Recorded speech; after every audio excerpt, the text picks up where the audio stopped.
Lyonnais depuis l'âge de 15 ans, Hatem Ben Arfa fait partie de la génération 87 comme Nasri et Benzema. Longtemps annoncé comme un surdoué, il a dû patienter avant de s'imposer chez les sextuples champions de France. 2007-2008 est la saison des premières titularisations.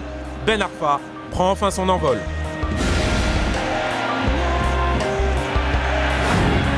Affublé d'une étiquette de prodige, le jeune Lyonnais réussit rapidement son examen de passage en multipliant les bonnes performances. Dribble, passe, but, tout y est. Ben Arfa confirme les espoirs placés en lui. Je suis arrivé ici à 15 ans, donc au départ c'était pas évident parce que on me mettait peut-être trop en avant par rapport à ce que j'avais prouvé parce que j'avais rien prouvé. Ça peut nous mettre hors jeu parce qu'on peut se croire arriver quelque part or qu'on sait qu'on a encore beaucoup de chemin. Dans la foulée, il intègre l'équipe de France, marque pour sa première apparition contre les îles Féroé et se montre déterminant contre la Lituanie dans un match décisif pour la qualification à l'Euro.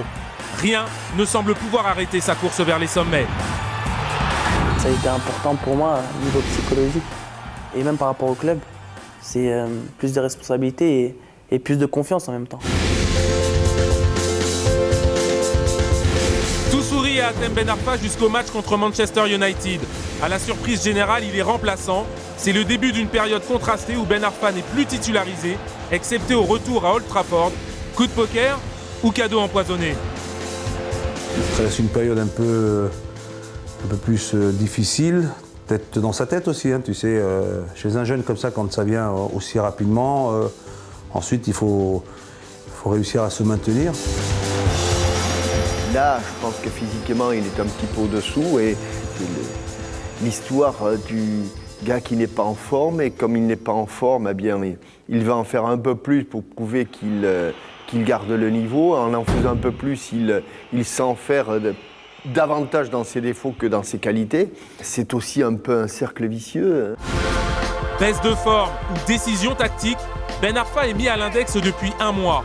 Pourtant, les statistiques depuis le début de saison en font un des Lyonnais les plus appréciés.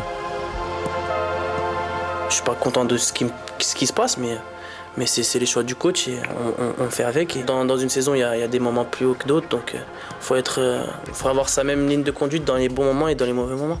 On dirait qu'il n'a pas la joie, on dirait qu'il n'a pas le moral. Chez ce garçon-là, il y a une certaine sensibilité. Il doit être fragile, parce que de cette situation, il n'a pas su rebondir. Hatem Ben Arfa vit donc une période charnière de sa jeune carrière. À seulement 21 ans, il va devoir digérer les exigences du football de haut niveau pour accomplir son destin. Ce qui manque à Hatem, c'est de considérer que pour être véritablement un joueur de football, il faut d'abord qu'il soit un joueur collectif avant d'être un joueur individuel. Mardi, en Coupe de France, le jeune international est sanctionné pour une altercation survenue la veille avec son coéquipier Sébastien Schillaci. Il assiste à la victoire de l'OL depuis la touche. Les temps sont durs pour Hatem Ben Arfa et à 2 ans de la fin de son contrat, la question de son futur à Lyon est posée. La période délicate traversée par Hatem Ben Arfa intervient au moment même où le joueur est sollicité pour prolonger son engagement avec l'OL. Signera pas, dans le contexte actuel, difficile de faire des projections. Il n'est pas sûr qu'en quittant Lyon, il soit titulaire dans l'équipe ou dans le club où il va aller, qu'il va perdre un certain nombre de repères qui font que quand on a son âge, on a besoin de ces repères-là. Il n'a pas encore fini sa formation.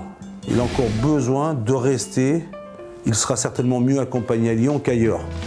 Difficile de prendre une décision, d'autant qu'Arsenal est à l'affût et pourrait permettre à Ben Arfa de poursuivre sa progression. Alors question, Arsène Wenger est-il réellement intéressé? S'il est transférable, oui. Arsenal fait partie des destinations possibles de tous les grands joueurs.